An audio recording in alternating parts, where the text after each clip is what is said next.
Essa noite, o meu assunto é sobre namoro. Quem já é casado, só aproveita, porque terá a oportunidade de aprender mais sobre isso para ajudar outras pessoas, não é? Então, eu queria falar sobre namoro, porque a ideia de namoro hoje em dia, ela está bastante distorcida. Eu queria perguntar para vocês, por que é que se namora? Só para pensar. Por que namorar? Para que namorar? Para quê? Qual é o objetivo do namoro? E outra pergunta é, como namorar? Então, por que namorar? Para que namorar? E como namorar? Vamos ver se a gente analisa bem isso hoje, sem que eu diga é pecado, não serve. Isso não é uma coisa boa. Mas eu quero que vocês pensem comigo. Antigamente não havia namoro. Na antiguidade não havia namoro. Um rapaz olhava para uma moça de família, desejava casar com ela, falava com o pai e com a mãe, pedia para casar com a filha daquela casa, e a mãe e o pai davam a resposta. E os filhos casavam. Hoje vocês diriam assim, e é o amor? Como é que fica o amor? Aí eu respondo a vocês com outra pergunta. Tem sido amor? O namoro de hoje tem demonstrado amor? Capaz que vocês digam, tem. Mas se vocês disserem tem, eu ainda queria lembrar que amor é muito mais do que essa paixão, do que esses encontros, do que essas intimidades que estão acontecendo hoje em dia. O amor é uma coisa assim muito sublime, porque vem de Deus, tá certo? Muito bem. Mas vocês teriam resposta para essa pergunta. Por que namorar? Ou para que namorar? Alguém diria, para fazer um programa no fim de semana. Tem muita gente que né, é legal. Fim de semana, não tem outra coisa para fazer e tem um par, uma companhia para fazer um programa juntos. Outros poderiam dizer, todo mundo namora, eu tenho que namorar. Não é verdade? Então, existem assim essas razões. A minha filha me disse isso uma vez. Ela tinha 16 anos naquela época, e um dia ela entrou em casa, muito eufórica, mamãe, eu tenho que namorar. Ela não tinha namorado ainda. Eu tenho que namorar, eu tenho que namorar, eu tenho que namorar. E ela falou com tanta força que eu digo, agora estou eu perdida dentro de casa, né? Com a filha que tem que namorar, como é que eu vou arrumar um namorado para minha filha? Sair batendo de porta em porta com a cantiguinha. Vocês conhecem a cantiguinha de Dona Baratinha? A cantiguinha de Dona Baratinha é assim, quem quer casar com a Dona Baratinha, que tem fita no cabelo e dinheiro na caixinha. Então, era para eu sair de porta em porta perguntando quem quer casar com a minha filha, porque ela estava me dizendo que tinha que namorar. Bom, eu sei que não é toda filha que diz isso para o pai e para a mãe, mas realmente lá em casa, as filhas tiveram essa liberdade de dizer o que pensa, inclusive me forçar a cabeça dizendo que tem que namorar. Então, eu perguntei para ela, filhinha, por que você tem que namorar? E ela respondeu isso que eu falei agora. Todo mundo namora, mamãe, eu tenho que namorar. Então, eu estava desesperada, porque tinha 16 anos e nunca tinha namorado. Então, você vê que hoje a situação não é fácil, né? Todo mundo namora, tem que namorar. Mas esse não é um bom motivo para namorar.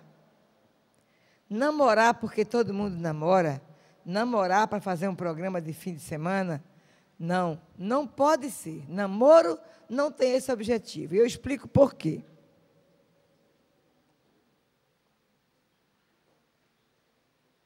O fato é que quando você namora, você está mexendo com outra pessoa. Pense bem nisso. E os pais precisam orientar seus filhos assim. Namorar não é um ato isolado. Namorar envolve duas pessoas. Então, está mexendo com o coração dos outros, com a vida da outra ou do outro. Então, não é porque todo mundo namora ou porque precisa de um programa no fim de semana que alguém tem que namorar. Pode até fazer um programa no fim de semana. No grupo, comer uma pizza, passear, não sei o quê, entendeu? Pode, mas que seja em grupo. Não tem que ser a dois, não tem que ser namorados. Por quê?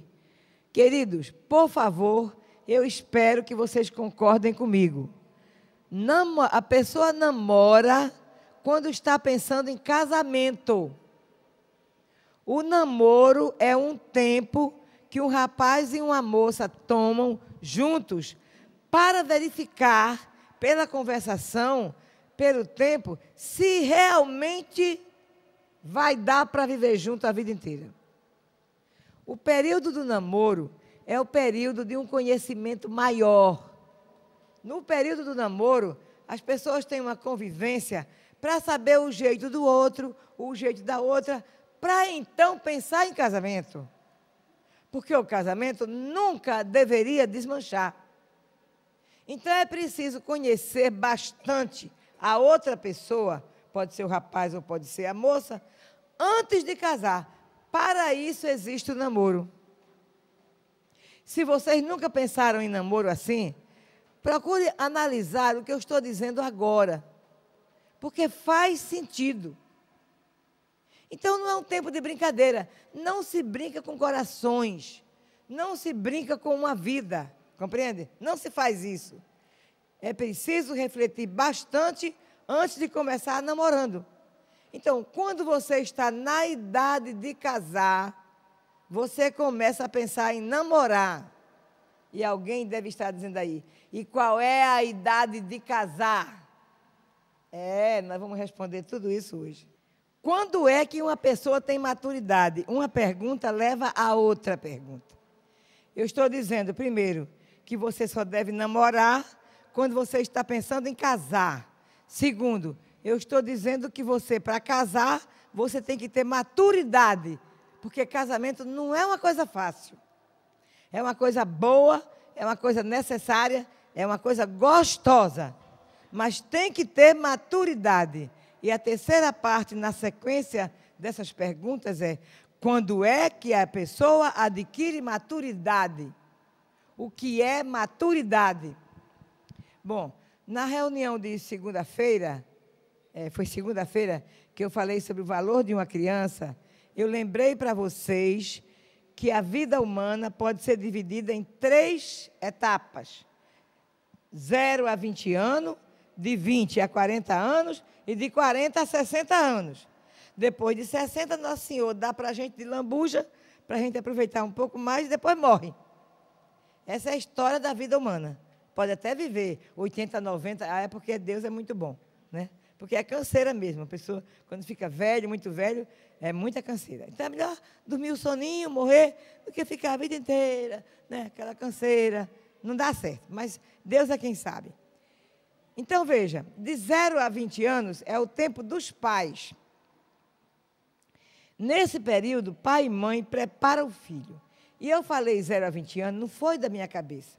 A pedagogia já estudou as características do psique do homem, do mental, que a gente já conversou sobre isso. E analisou que o juízo começa amadurecendo quando a pessoa tem mais ou menos 7 ou 8 anos. O juízo começa amadurecendo. Quer um exemplo? Porque eu não dei segunda-feira o exemplo. Qual é o pai, qual é a mãe que tem uma criança de 5 anos, digamos que aqui alguém tem um menininho de 5 anos, e diga assim: meu filho, você vai no shopping, lá não sei aonde, que eu não conheço aqui nada de Lisboa, um shopping longe. Um menininho de 5 anos. O pai diz: você vai no shopping para mim, pega o ônibus ali na esquina, cuidado, meu filho, olha de um lado para o outro, vai no ônibus, quando chegar lá, toma cuidado, vai na loja tal, compra isso para mim, volta, pega o ônibus e vem para casa. Bom, eu nem vou perguntar quem é que faria uma coisa dessa, porque eu estou falando bobeira. Vocês sabem disso. Ninguém manda um filho de 5 anos para fazer uma compra no shopping center. Ninguém faz isso. Mas agora eu pergunto, por que não faz? Pode responder. Por que um pai e uma mãe não mandam uma criança para o shopping com 5 anos ou para qualquer lugar para fazer uma compra? Por quê? Mas por que que não manda? Não tem entendimento para quê? Vamos dizer mais. Todo mundo sabe que não deve mandar. Mas por que não manda? Hein? O que é que acontece se você arriscasse mandar uma criança de 5 anos para ir tomar um ônibus, não sei o quê, não sei o quê? O que é que acontece com essa criança? O que é que pode acontecer?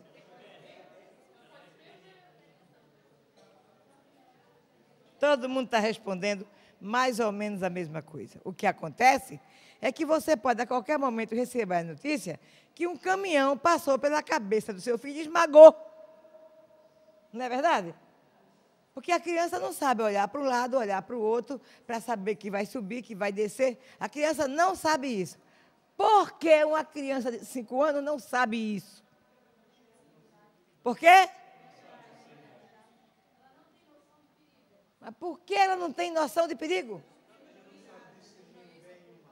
Por que não sabe distinguir o bem e o mal? Fala bem alto. Não tem juízo maduro.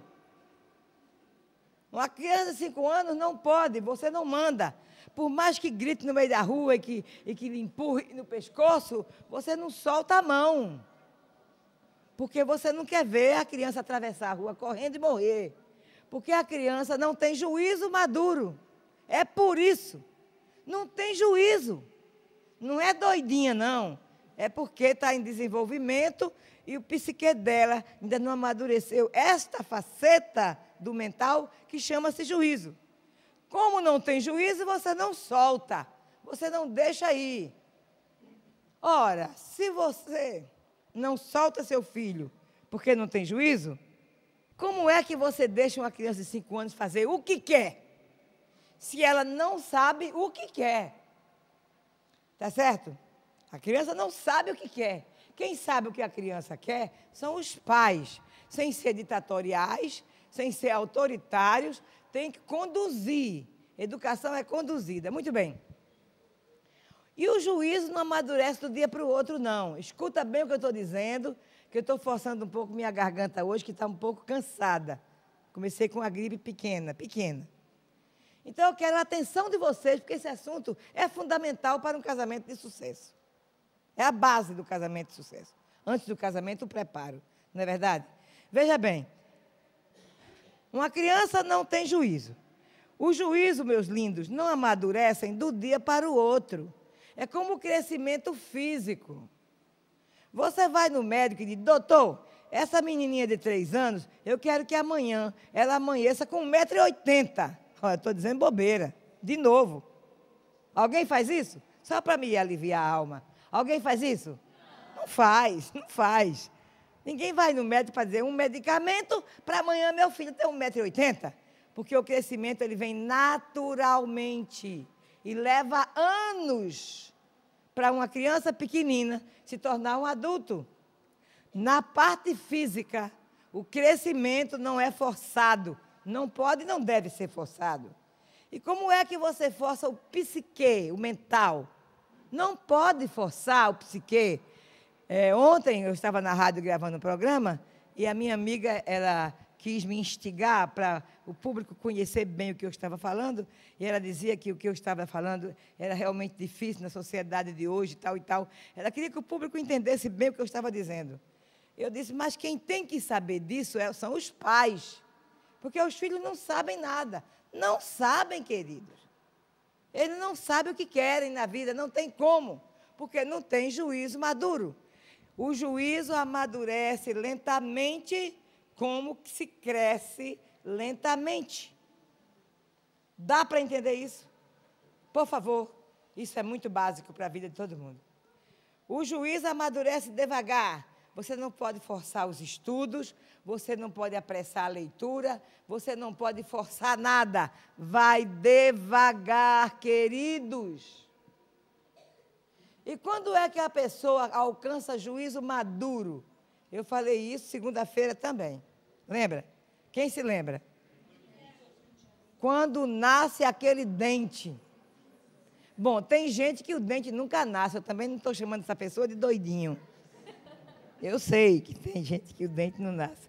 Mas, geralmente o dente nasce com que idade? Todo mundo falando. Mas isso significa que só se pode pensar em namorar quando tem juízo maduro. Se não tem juízo maduro, como é que vai pensar num negócio sério como o casamento? Não pode. Entenderam? Então não dá para namorar. Tem que explicar isso para os seus filhos. E se eles fizerem como as crianças pequenas quando tem birra, que bate o pé e diz, mas eu quero. Se o jovem adolescente diz, eu quero nem saber disso, os pais dizem, você quer, mas não vai namorar, porque você não está sabendo o que quer. Quem sabe sou eu, o que é melhor para você. Com carinho, com atenção, nada de dureza, mas tem que dizer para o filho que não está na idade de namorar. A minha filha linda, com 16 anos, quando ela chegou em casa, tenho que namorar, eu tive foi que me rir. Porque onde já se viu uma moça de 16 anos chegar para a mãe e dizer que tem que namorar? Onde é que eu vou bater na porta para arrumar um namorado para uma garota de 16 anos? Compreendeu? Mas a mentalidade de hoje é isso. 16 anos já é tarde.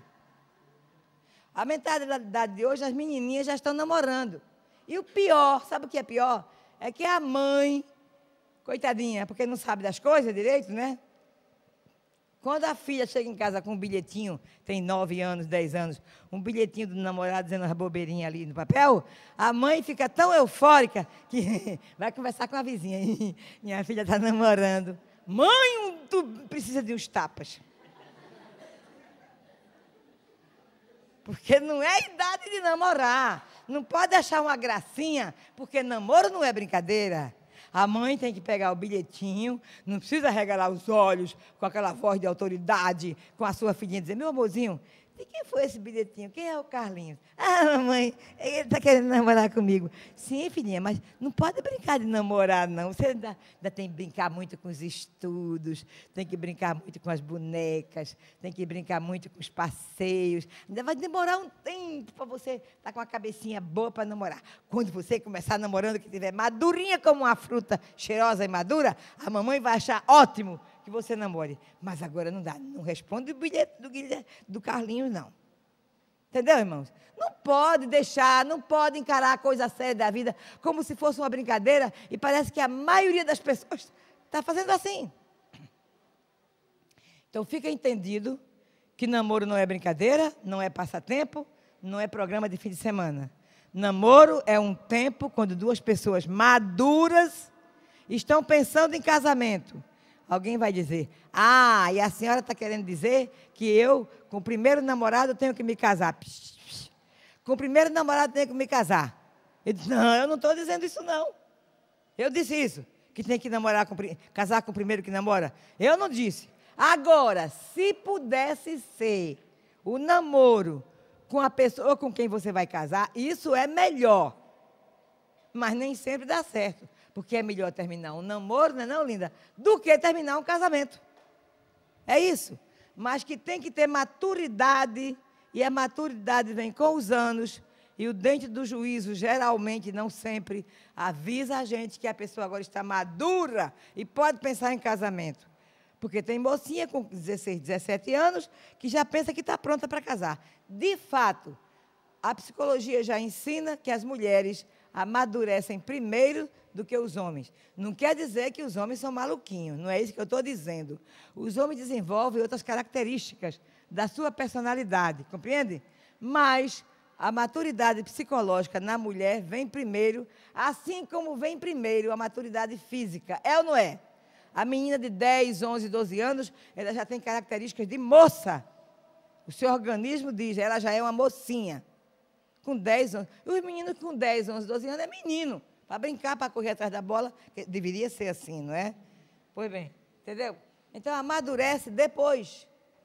E psicologicamente também. Então, quer dizer que a moça pode até com 18, 19 anos, estar pronta para pensar em casamento. Pode ser que esteja pronta. Mas o moço de 18, 19 anos não pode pensar em casamento. Aliás, nem pensam, né? Às vezes namora, mas não está pensando em casamento. Então, não pode namorar se não está pensando em casar. Olha o que eu estou dizendo, não é caretice, não. Eu estou provando pela fisiologia humana. Eu estou provando pela estrutura humana. Não estou falando aleatoriamente, não estou dizendo palavras soltas. Eu estou dizendo para vocês e explicando e exemplificando. Porque sim, porque não. Às vezes você está ouvindo o que eu estou falando e nem está aí. Para sofrer depois. Porque quando uma pessoa se casa já madura, depois dos 20 anos, entende? Enfrenta melhor dificuldades, enfrenta melhor as diferenças do marido e da mulher, enfrenta melhor o cuidado dos filhos, porque já tem maturidade para ter paciência nas horas difíceis da vida. É por isso que não se pode pensar em namoro antes da maturidade do juízo. Muito bem. Agora, hoje em dia o que a gente vê é que meninas de 12, 13 anos não somente estão namorando, como estão engravidando. Namoro não é hora de ato sexual. Está tudo de cabeça para baixo. Já virou tudo cambalhota, ou quase tudo. O ato sexual é o selo de uma união que deve ser para sempre.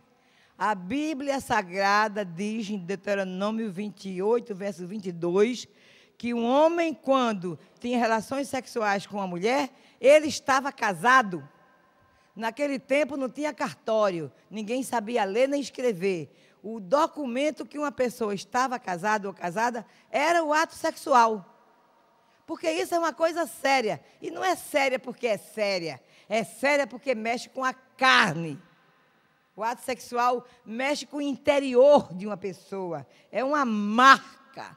Uma marca que nunca mais tira. Ninguém pode brincar de sexo. Sexo é uma coisa muito solene, muito boa e muito grave. Os filhos têm que aprender isso em casa, com o pai e a mãe. Faz parte da educação de uma família. Sentar com os filhos para conversar sobre esses assuntos. Olha, quando meu filho William Costa Júnior tinha 13 anos, ele disse que queria ir para o internato. Eu gostei, porque eu acho que o internato complementa o que a gente faz em casa. 13, 14 anos é uma boa idade e deveria todo pai e toda mãe fazer qualquer sacrifício, mas mandar o filho para o internato adventista. Antigamente se tinha ideia de internato como casa de correção. Na igreja adventista, internato não é casa de correção. Quem vai lá para se corrigir acaba sendo mandado embora. O internato é o lugar onde se amplia ou se desenvolve mais aquilo que os pais fizeram em casa. E quando o jovem sai de um internato, ele sai muito mais disciplinado e muito mais maduro. Então, meu filho disse que queria ir para o internato. E eu pensei, ele vai para o internato, eu tenho que ensinar sexualidade para o meu filho. Mas eu não tinha jeito de falar sobre isso naquele tempo. Eu não fui educada assim. Eu não sabia como falar, como explicar. Claro que eu sabia das coisas, mas como dizer, eu não sabia. Mas eu digo, eu tenho que falar com ele, porque ele vai aprender errado. Vai aprender com os colegas, de maneira sem vergonha. Porque quando se conversa mocinha com mocinha e rapaz com rapaz, vem sempre de um jeito assim, meio sem vergonha, no mínimo, não é? E eu queria que ele soubesse as coisas direito. Então, eu tinha na minha casa um livro chamado O Moço e Seus Problemas. E o outro livro, A Moça e Seus Problemas. É um livro azul dos meninos e cor-de-rosa das meninas. É antigo esse livro. Mas fala tudo.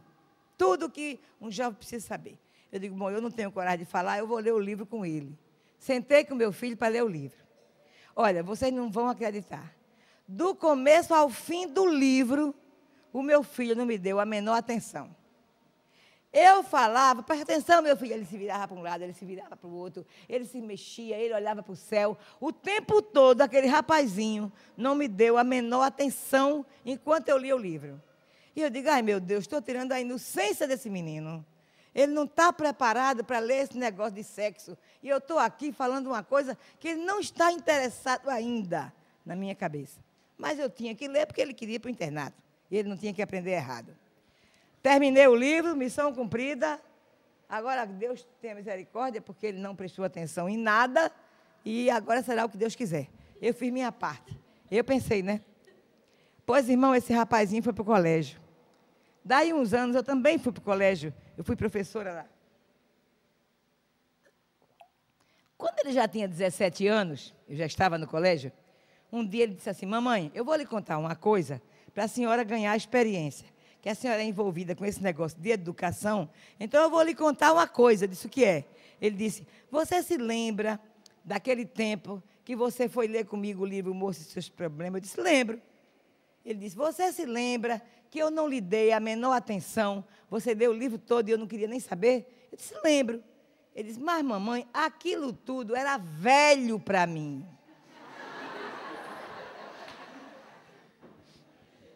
Então, como você vê, eu estava bancando a palhaça, dentro da minha casa, achando que meu filho era pura inocência, com 13 anos de idade, que não queria ouvir porque não estava interessado nessas coisas, e o meu filho era doutor no assunto, entendeu? E eu feito uma boba, repetindo tudo para uma coisa que ele já sabia. Achava que ele era a inocência, a flor da inocência. Mas, de qualquer maneira, querido, é dever dos pais conversar antes que chegue esse ponto. Se vocês quiserem perguntar mais alguma coisa, é para sábado à tarde, que eu estou disponível para isso, tá certo? Eu estou querendo dizer para vocês que os pais precisam preparar os filhos antes que eles sejam maculados por informações errôneas. Porque eu sei de muita moça e de muito rapaz que tem vergonha, porque as minhas filhas tinham vergonha. Você nunca namorou? Como se isso fosse o pior dos crimes do mundo. Arregala os olhos e diz: você nunca namorou? E a pessoa baixa a cabeça envergonhada porque nunca namorou. Isso não pode acontecer. A família tem de ser tão forte. Prepare seus filhos para levantar a cabeça e dizer: eu nunca namorei. E daí? Qual é o problema? Deixa os tolos rirem dos seus filhos. Eles que tenham a cabeça erguida para saber que não está na hora de namorar. E o pai nunca deve falar isso com firmeza ou com dureza. Quando eu digo pai, é mãe também junto. Não pode dizer com dureza, sabe por quê? Tem um provérbio que diz assim: se você apertar muito, sai pelos dedos. Isso acontece. Se você for muito durão ou durona com seus filhos, não pode, não deve, não sei o quê, é capaz que eles vão fazer escondido e você nunca vai saber o que eles estão fazendo. E é pior. É melhor que você participe da vida dos seus filhos, mesmo que seja uma coisa que você não gosta ou você não quer, mas pelo menos você tenha a confiança e a amizade dos seus filhos. É sempre com flexibilidade. Pois bem, então as menininhas e os menininhos que estão namorando não, que estão tendo relações sexuais, precisam aprender em casa que isso é coisa de casamento. Que Deus deu o sexo para ser usado dentro do casamento. Porque sexo é um selo. E não é uma brincadeira. Não é um passatempo. Não é um mero prazer. Não é. Não pode ser. Ninguém pode usar o sexo só pelo prazer do sexo. Não pode. Não é proibido sentir o prazer com o sexo, mas tem que ser dentro de um contexto de compromisso. Tem que ser dentro de um acordo para viverem juntos, e aquilo ali acontece para sublimar a união de um homem com uma mulher. Os filhos precisam aprender isso em casa, com carinho, com afeto e com acompanhamento. Quem são os amigos do seu filho? Quem são as amigas? O que estão conversando? Onde é que se encontram? Não brinque, irmãos, com coisas sérias.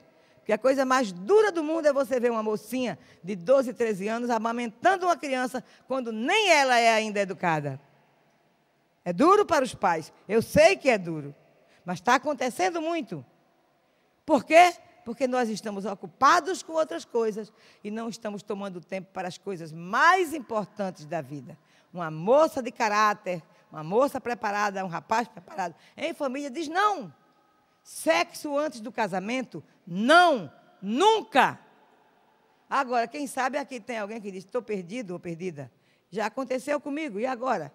Agora, pare. Não tem problema, errar todo mundo erra, compreende? Não tem pecado grande nem pequeno diante de Deus, não tem. Todo pecado é igual, a Bíblia diz isso, entende? Perante Deus, todos os pecados são iguais. Então, se você já fez isso, você pare. Não foi assim que Jesus disse para Maria Madalena? Vá e não peque mais. Maria Madalena era uma mulher de muitos homens, mas Deus falou isso para ela. Então, essa é a educação de família. faz parte do trabalho da educação da família. E não vá assim, minha filhinha, que as filhinhas vão dizer, ai, mamãe boba. Está dentro com uma conversa que eu já sei há muito tempo. Então, tem que tomar cuidado e tem que saber como agir com os seus filhos. Não pode ser de repente, de um momento para o outro. Muito bem. Mas até onde pode ir as intimidades num namoro? Até onde pode ir a intimidade nos namoros? Os namoros de hoje, eu não sei aqui em Portugal se a turminha aqui é mais santificada, mas lá no Brasil, os namoros conversam assim. Olhou, gostou, beija na boca. É a primeira coisa que se faz. Aí, quando beija na boca, às vezes não está nem namorando, é ficando. Tem um tal de uma história de ficar agora que é um negócio, entendeu? Ficar é tocar, sem compromisso. Depois não quero mais, enjoei, pronto. Mas, meu Deus, que é isso? Tocar em quê? Não é no computador, não. É numa pessoa. É diferente você tocar no computador, clique, desliga, vai fazer outra coisa. Mas numa pessoa, não pode. Não pode tocar e deixar para lá. Abuso. Isso é abuso que os pais precisam educar os filhos para não fazer. Compreendem? Eu conheci um rapaz, os rapazes sofrem muito com essas mocinhas acanhadas com cedilha. Sabe como é uma mocinha acanhada com cedilha? Tem umas mocinhas assim, que eu não quero dizer o nome, entendeu? Aqui não, as meninas daqui são maravilhosas, mas por aí, por outros lugares que eu ando, tem mocinha com cedilha. O acanhado é assim. Então, essas mocinhas que são acanhadas com cedilha, elas agarram no pescoço dos rapazes. Às vezes o moço quer ser puro, quer ser legal, quer viver uma vida, né, do jeito que aprendeu, na casa, na igreja, e quer levar o namoro assim, num bom termo, mas as mocinhas vão logo agarrando. E quando é muito simples, deita a cabeça no ombro. Entendeu? Por quê? Por que isso? Que é isso? Hein? Não pode. O tempo do namoro não é tempo de cola, não. O tempo do namoro é um tempo para você conhecer o rapaz, conhecer a moça, conversarem, passearem, vão para o congresso, vão para uma festa, vão comer uma pizza. E tem mais, é melhor ir em grupo do que a dois. Não me chama de careta, que eu estudei muito para não falar caretice.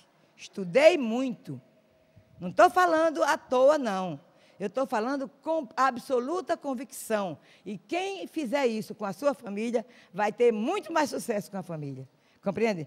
Esse rapaz que eu ia contando para você a história, ele estava namorando uma mocinha, mas ele nunca tinha dado um beijo nela. Ele aprendeu que, né, casamento e essa coisa toda. E ele estava levando um namoro bonito. A mocinha começou a encher o colégio todo, que ele era, mais ou menos. Ele não era lá muito fiche, não era assim muito homem. Nunca beijou. Você vê que mundo é esse? As mocinhas que deveriam pegar a mãozinha santa do rapaz e tirar daqueles cantos para levar a coisa direitinho, as mocinhas agora estão boatando. Não vocês são, nossa, maravilhosos. Boatando por aí que o cara não é legal, não é bem homem, é aquele outro negócio que vocês sabem, compreende? Porque não beijou. Chegou aos ouvidos do rapaz e ele não gostou. Ele era muito homem, ele era. Mas ele queria esperar o casamento, né, para ser bem feliz e ter toda a pureza e tudo. Ele não gostou. Um dia chamou a mocinha e disse, vem cá. Encostou a garota no muro, deu-lhe um beijo na boca e disse, eu sou homem, mas não te quero. E mandou por cima. Eu não acho que ele fez muito bem, não. Ele podia dizer que era homem sem precisar pegar a moça e dar-lhe um beijo. Mas ele estava muito aborrecido da vida, entendeu? Com a má fama que ela estava colocando nele e plantou-lhe um beijo e disse, vai embora, que eu não te quero. E aquela mocinha não servia para ele mesmo, não, que ela era bem sem vergonha. Então, às vezes, os rapazes ficam constrangidos. Porque o que a gente vê agora, antigamente era o rapaz que tomava a dianteira, quem fazia o galanteio. Antigamente, era quem fazia a corte, entendeu? Era quem procurava, que alisava. Agora, meus amigos, a coisa está horrível. As mocinhas se encostam. Você vê por aqui, eu ainda não vi, não, porque eu também acho que aqui ninguém faz isso. Mas olha, lá no Brasil, vai lá para você ver. O rapaz se encosta assim no muro, Viu? Assim, vou fazer aqui, ó. Se encosta no muro, põe uma perninha para trás, assim, para dar uma de bacana, e fica bem assim. E a mocinha vem toda em cima dele, agarrando, e ele não tem como se livrar. Se abrir o olho, nem respirar, respira, compreendeu? E ela lá, em cima do cara.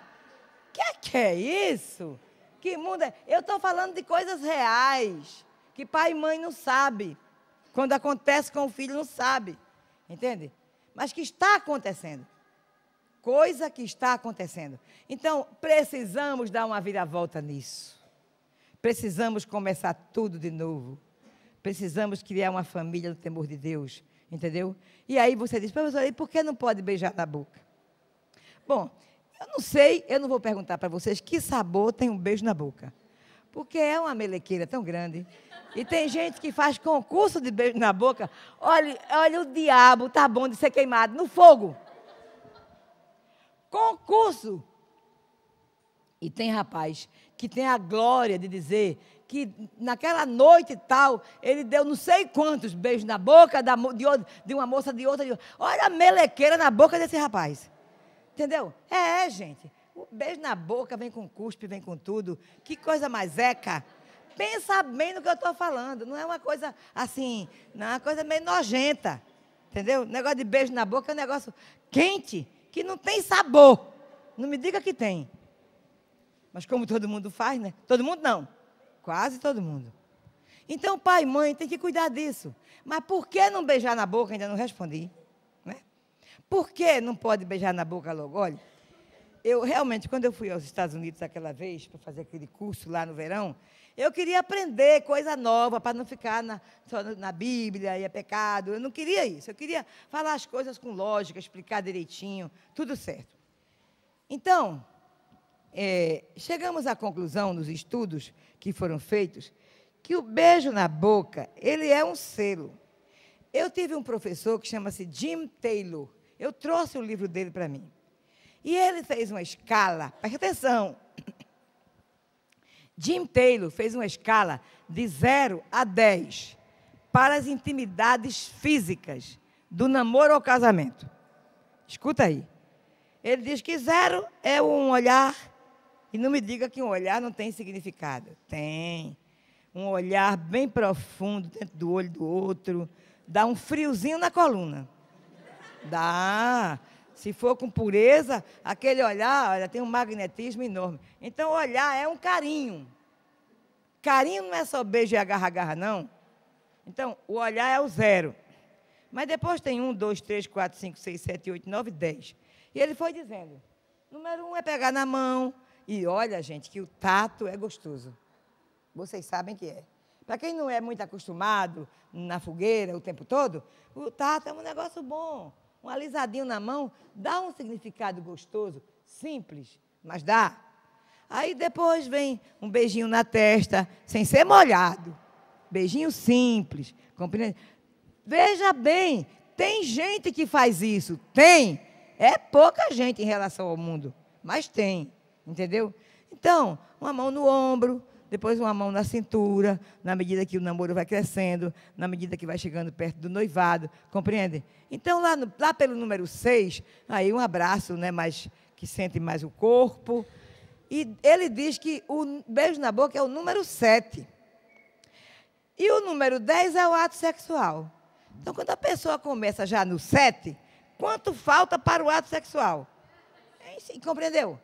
Eu estou falando de coisas muito solenes, queridos, muito sérias. Isso é uma análise feita, é estudo feito. 7, você pergunta, o que é o 8 e o 9? O 8 e o 9 é no momento do casamento, as carícias nas partes íntimas do corpo, um do outro, como preparo para o ato. Essa região chama-se zona erógena. Compreendeu? Então, não se pode brincar com um negócio desse. Não se pode fazer isso só pelo belo prazer de fazer. Você não é um animal. O animal, ele tem o coito só porque para a reprodução. Eles se buscam para a reprodução. O homem não. O homem faz isso com carinho, com consciência, com sensibilidade. Uma moça que se preza não se deixa levar por isso antes do casamento. Não é para começar o namoro com um beijo na boca, que já é um selo tão grande. Lindos, o beijo na boca é um momento tão solene na vida de um homem e de uma mulher, que quando eles estão se beijando, não conseguem dizer, eu te amo. Consegue? Não, não consegue. Impõe silêncio. O beijo na boca impõe silêncio. Tão grande é o seu significado. E olha, eu vou dizer uma coisa a você. Antigamente o beijo era um gesto de adoração. Lembra de Judas? Judas, quando chegou perto de Jesus para traí-lo, beijou Jesus. Foi um gesto de traição. Ele beijou, querendo dizer que estava adorando Jesus como um Deus. O beijo foi falsificado. Ele beijou para dizer que estava adorando a Deus, quando ele estava traindo a Deus. O beijo era um gesto de adoração, queridos. Não é para se brincar de beijar, não. Olha, eu estou falando isso sabendo que eu estou falando como se eu fosse um ET. Eu tenho consciência. Como se eu não vivesse nesse mundo. Mas eu sei que há pessoas, mesmo aqui, que estão concordando comigo e já estão planejando uma vida diferente. Eu não creio que todos estão planejando isso. Se tiver, louvado seja Deus. Mas que realmente é assim. É assim. Entendeu? Hoje o beijo não tem mais o sentido de adoração, mas que não tenha o sentido de falsidade. Porque quando um homem beija uma mulher e diz, eu te amo, de olho fechado, com a voz bem cochichando, bem mansinha, ele está mentindo, garota. Ele não ama ainda não. Ele está achando gostoso o momentinho. E como acha gostoso aquele momentinho, aí diz, eu te amo. Mentira. Não ama. O amor não é assim que acontece, não. O amor vem devagar, vai brotando, vai crescendo, vai aumentando nas pessoas. E a mocinha, quando ela não é muito acanhada, daquele jeito que eu falei, ela fica acreditando.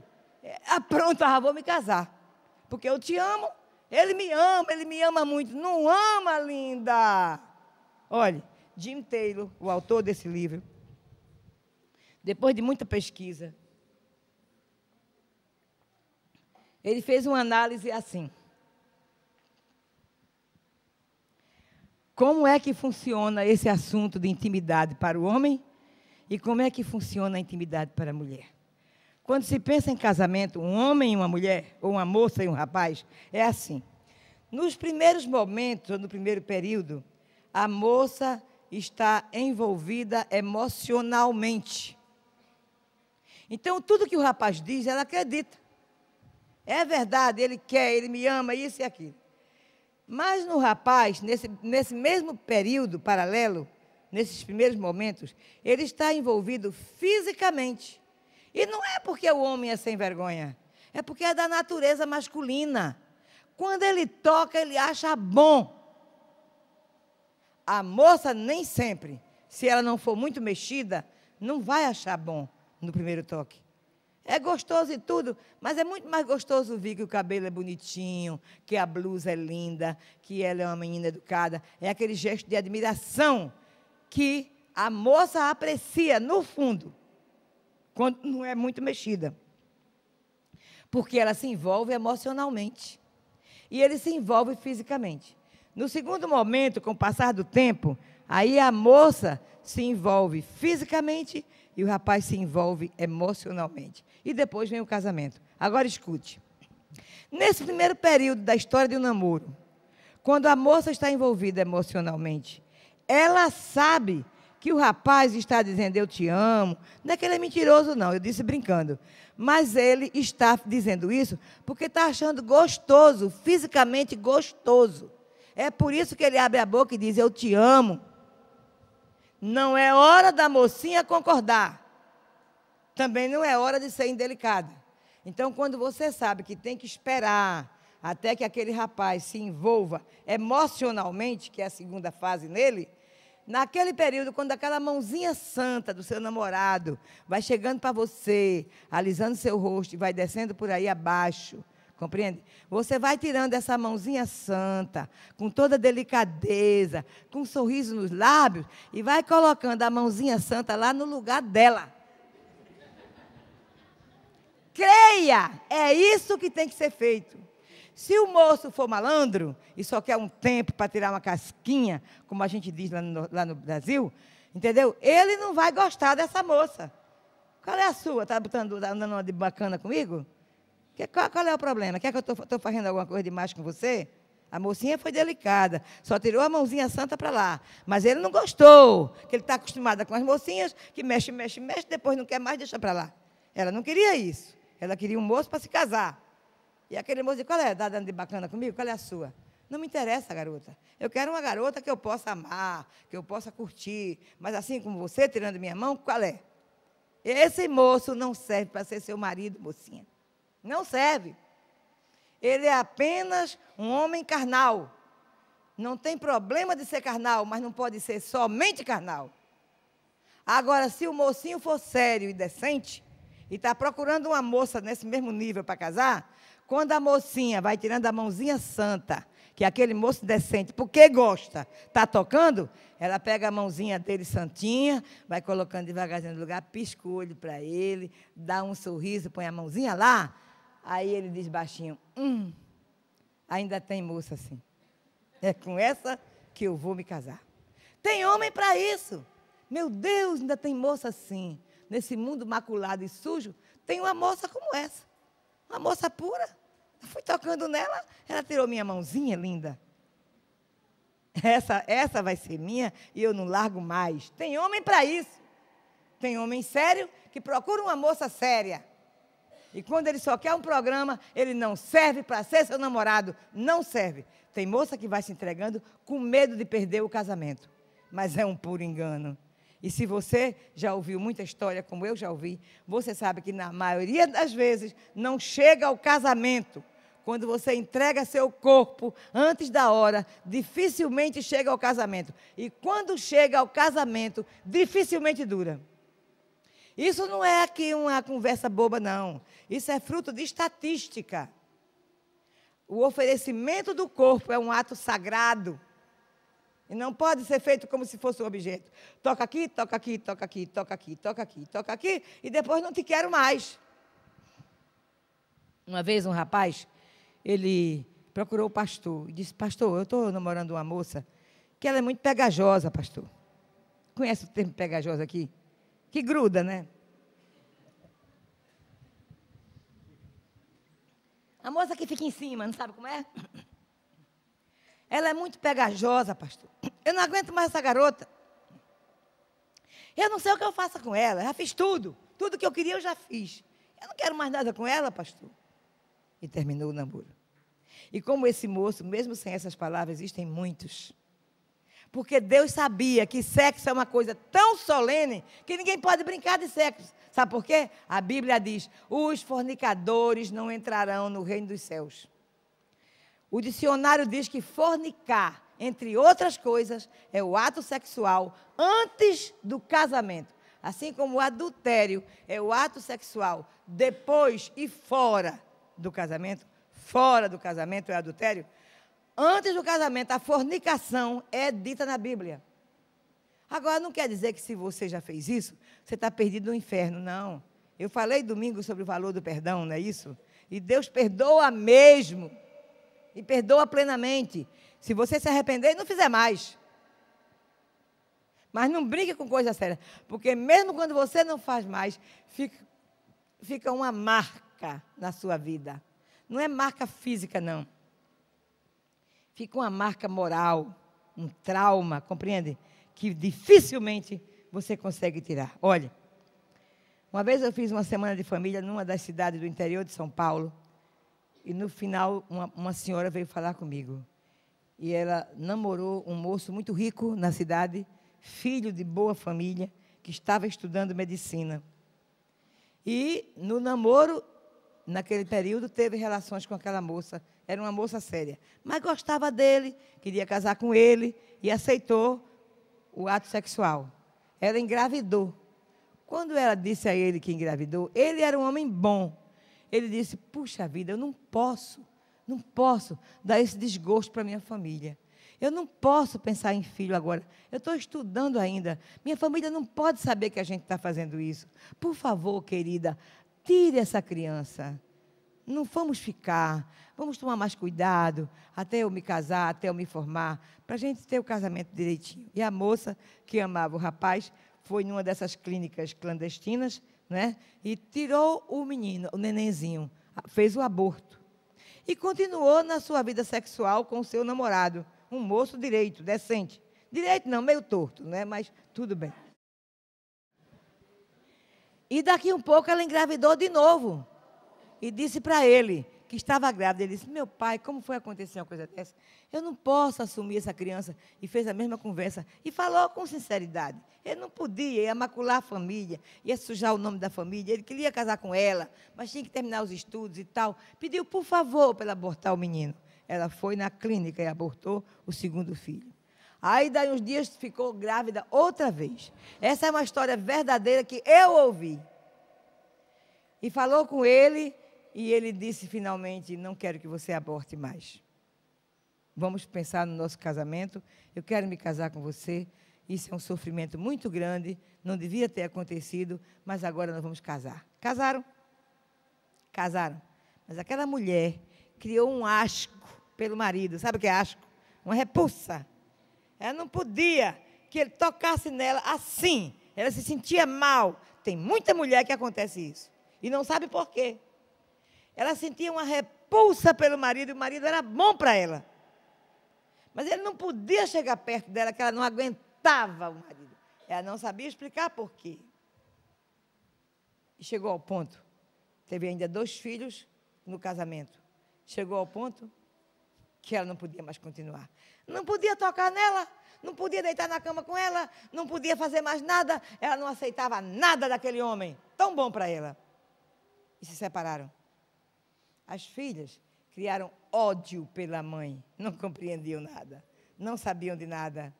Ódio, porque o pai era um homem bom. E agora a mãe separou-se do pai. As filhas deram para as drogas de revolta, porque perderam a família e não quiseram nunca mais conversa com a mãe. Nessa altura, ela me procurou. Irmãos, eu vou dizer para vocês, o olhar daquela mulher era um olhar baço. Sabe como é baço? Apagado. Um olhar apagado. Um olhar no ar. Ela não me olhava, ela olhava no vazio. Ela tinha os olhos parados, enquanto me contava essa história. Um olhar parado.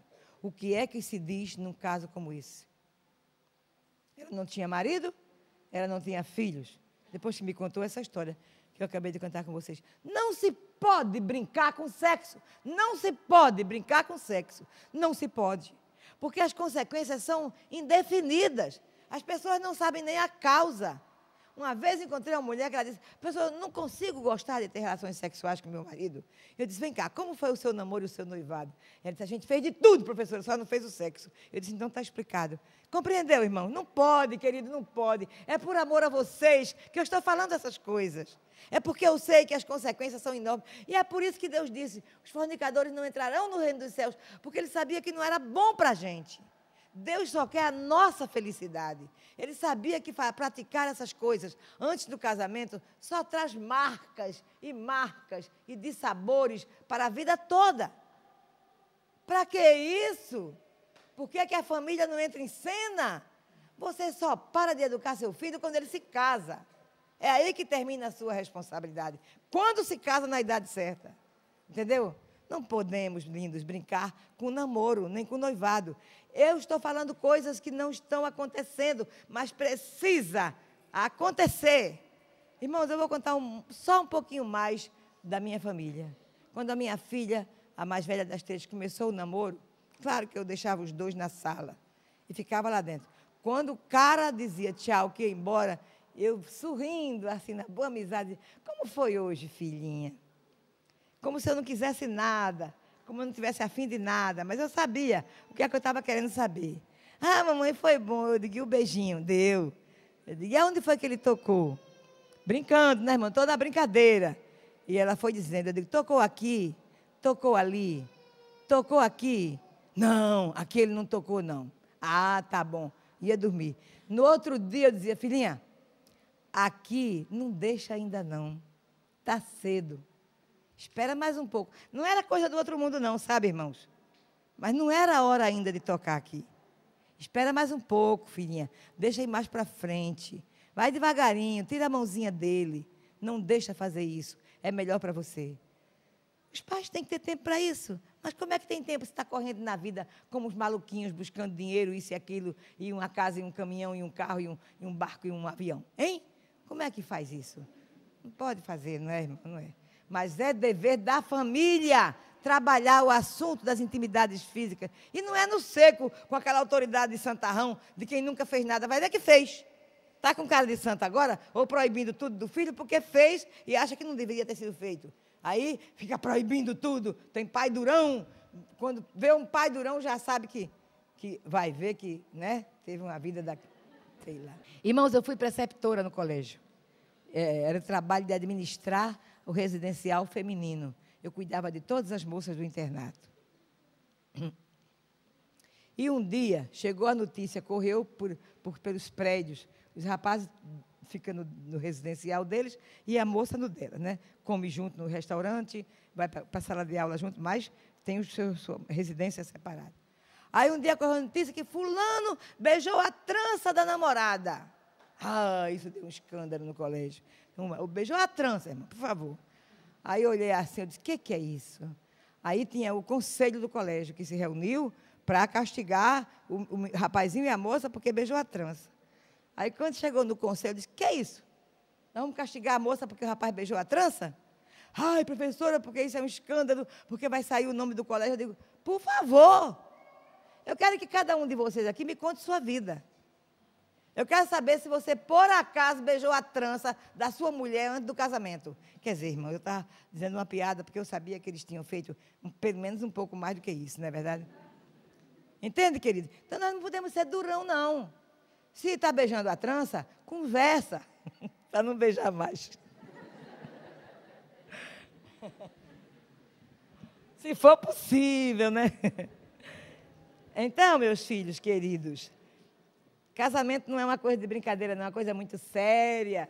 E a gente tem que enfrentar assim, com essa pureza, com essa vida bonita, devagarinho, um beijinho aqui, outro lá, entendeu? Até que a coisa se solidifique e chegue o casamento para o grandioso momento de acontecer a sexualidade que Deus mandou que acontecesse. Tá certo? Bom. Mas, finalmente, depois do namoro, vem o noivado, né? O noivado hoje está uma piada. Já ouviu uma piada? Uma piada, uma coisa engraçada? Assim está o noivado de hoje. O noivado de hoje, não na sua casa, foi tudo direitinho lá, mas por aí afora, o noivado está assim, ó.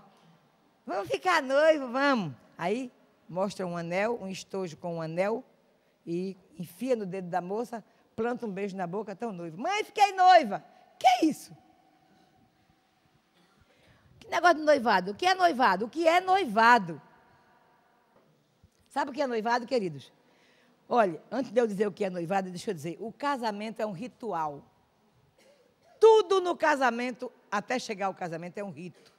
Um rito, porque é tão sublime que tem que ser como um rito mesmo, na vida de todo mundo. No noivado acontece assim, quando é no sério, é assim. Uma moça namora com um rapaz, acaba gostando, não é? E olha, e ele diz, quero que você seja minha esposa. Você vai ser uma mulherzinha muito legal para mim. E ela diz, e também você vai ser um maridão bom para mim. Então, os dois chegam à conclusão de que vai dar para casar e viver até morrer. É isso. Aí ele diz, agora então a gente pode ficar noivo. Por que ficar noivo? Quando uma pessoa fica noiva, é porque tem certeza que vai casar com aquela outra pessoa. Tem certeza.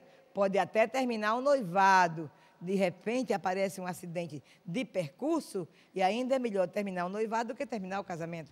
Mas, regra geral, o noivado é uma coisa que não se termina mais. Lembra de Maria, mãe de Jesus? Ela estava desposada com José. Essa palavra não é do nosso dicionário. Ela estava noiva de José. E o noivado naquela época é uma coisa séria. Não podia terminar. Tanto que quando José viu Maria grávida, ele quis deixá-la secretamente, para não humilhá-la, para não envergonhá-la, porque ele não podia terminar o noivado com Maria. Não eram casados ainda. Compreendeu?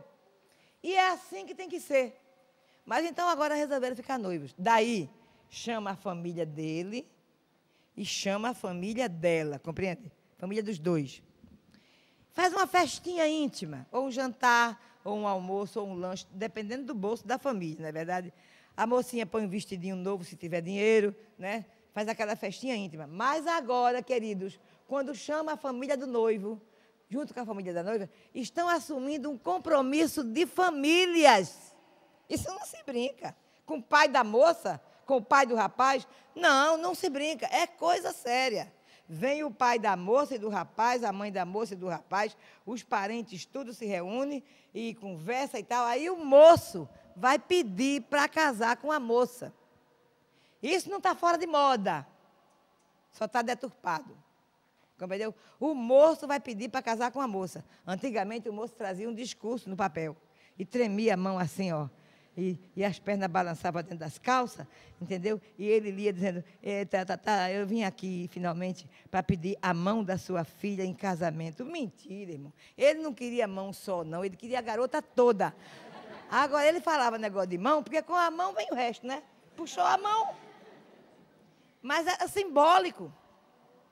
Ele estava dizendo, eu quero essa garota todinha para mim. Mas ele dizia com solenidade que queria a mão dela. Só a mão, era só cortar aqui e dar a mão que ele estava contente. Entendeu? Pedia a mão. Hoje em dia ninguém pede mais mão, pede logo tudo. Tudo bem, mas peça, seja lá como for, peça. Vai lá e diz, olha gente, não precisa fazer um discurso escrito. Mas olha aqui, vocês sabem que eu gosto de fulana, filha de vocês, a gente está se dando muito bem e nós resolvemos que nós queremos nos casar. Queremos a licença de vocês para o nosso casamento. Pronto. Isso é um pedido de casamento. Compreende? E aí, depois que faz o pedido, a mãe e pai da moça ainda dá em silêncio, né, caladinha, dá graças a Deus, porque a filha vai sair do celibato. Não é verdade? Vai sair, no Brasil a gente diz, do caritó. Não vai mais ficar solteirona, né? A mãe, ai, que alívio, vou casar minha filha. Mas tudo bem, ninguém fala isso porque pega mal. Ah, pois não, hein, que maravilha. Aí se abraçam, a família, tudo amigo, família dela com a dele se abraçam. E aí o que é que faz o noivo? Fala para mim, todo mundo. O que é que faz o noivo depois que recebe o consentimento? Não vai me dizer que é um beijo na boca, não. O que é que faz o noivo? Ele dá uma o quê? Uma aliança. Muito bem. O que é uma aliança? Alguém aqui falou anel. Mas não dá um anel, dá uma aliança. Fala para mim o significado da palavra aliança. Viu? Viu? Aliança é um compromisso. Eles fazem um pacto. Nós vamos nos casar e viver juntos para sempre. Isso é noivado. E não é um anel que ele dá. A gente chama de aliança. Na verdade, é um anel. A adventista diz que não usa anel, usa aliança. Isso é uma forma de dizer que aquele anel é sério. Não é uma vaidade. Aquele anel é um compromisso. É um anel. O rapaz dá uma joia para a moça de presente. É uma joia, e não me diga que não é. E não é por isso que você vai usar brinco e colar e tal. Compreendeu? Mas é uma joia com significado, que a gente chama de aliança. Agora, por que é um anel? Por que o rapaz não dá um colar? Por que ele dá um anel? Por que não dá um par de brincos de diamantes? Por que é um anel? Vê se vocês conseguem me dizer por que é um anel. Todo mundo ganha um anel quando fica noivo. Por quê? Hein? Não sabe, não? Pensa, tem que pensar. Vocês têm filho para casar ou já casaram? Hein? Por que essa joia é um anel? Não é um brinco, não é um colar? Por que é um anel? Pode errar. Quero a resposta. É um símbolo de quê? Por quê? Porque o broche não é um símbolo de união, não? Hein? A forma, qual é a forma? Ah, sabidinha. A forma da joia é um círculo. Onde é o começo desse círculo? Fala para mim. Fala todo mundo. Por que não falaram? O anel tem início? O anel tem fim? Ah. Você está vendo que casamento não é uma brincadeira? Casamento não pode ser uma molecagem qualquer? Não pode. Casamento é coisa séria. Os símbolos falam do que é casamento. Dá um anel, e é de que material o anel? Fala para mim, todo mundo. Por que não é de prata ou de latão? Por quê? Ouro é o mais precioso dos metais, como o mais precioso do ato humano é o casamento. O mais precioso do ato humano é o casamento. Quer que eu diga de novo? Não, chega. Mas, queridos, é assim. É um anel porque não tem começo nem fim. É o símbolo do amor eterno, que tem que durar até a morte, de um ou do outro. Por isso não é um brinco, é um anel. E é do mais precioso dos metais, o ouro. Tudo tem sentido no casamento. E a gente chama esse anel de aliança, porque de fato é uma aliança, é um pacto. Eles, naquele momento, estão assumindo um compromisso de viverem juntos para sempre. Percebe que não dá para brincar com essas coisas? Percebe que não pode brincar de namorar? Percebe que não pode brincar de tocar um no outro? Não pode, não pode, não pode, meus lindos, não pode. Aí estão noivos. Daí o noivado não pode ser demorado, não. Viu? Porque as coisas aceleram, não é verdade? Então tem que arrumar a casa logo, 5, 6 meses, 1 ano, no máximo, estourando. Aí já marca a data do casamento. Bom, aí chegou o dia do casamento, não é verdade? Lá vem a mocinha toda faceira, de branco. O pior é que eu já vi nas revistas, da capa da revista, essas sem vergonha, com todo respeito, quer dizer, não sei se eu tenho respeito por essas pessoas, mas com a barriga de gravidez de não sei quantos meses, de branco e de cauda. Que é isso? Por que uma moça usa branco no dia do casamento? Vamos ver quem acerta. Alô, alô, vocês todos, minhas testemunhas, vocês que vieram assistir o meu casamento, eu estou me comprometendo com esse homem aqui. Eu me preservei a vida inteira para ele, por isso eu estou de branco. Se não se preservou, usa um amarelinho, um creminho, usa um verde, um azulzinho, azul corzinha clara, e entra na igreja e casa, tudo bem. Aconteceu, arrependeu-se, não devia ter acontecido, não deu certo, tudo bem, mas não usa branco, por favor. Não usa branco, porque não pega bem. Usa um pérola, pelo menos, mas não usa branco. O branco é o símbolo da pureza. A mensagem para todo mundo que está assistindo, aquela moça se preservou pura até o casamento. Até ela vai se entregar para aquele homem que vai ser o marido dela, que vai viver com ela para sempre. E quando põe uma cauda, irmãos, sabe o que significa cauda no casamento? Muitos filhos. Hoje em dia as mocinhas não se casam mais com cauda. E quando tem uma cauda é bem pequenininha, só porque é chique. Mas cauda não é porque é chique, não. Quanto mais comprida a cauda, mais filho você quer ter. Compreendeu? É esse o significado. Então, agora, se você não quer filho nenhum, você põe uma caudinha. Ou tem moça que não casa mais de cauda. Compreendeu? Então, queridos, compreenderam o que é casamento? É isso aí. Vamos devagar com a vida da família. Vamos fazer com que os nossos descendentes sejam felizes. Vamos fazer com que os nossos netos tenham a alegria de ter pai e mãe para sempre.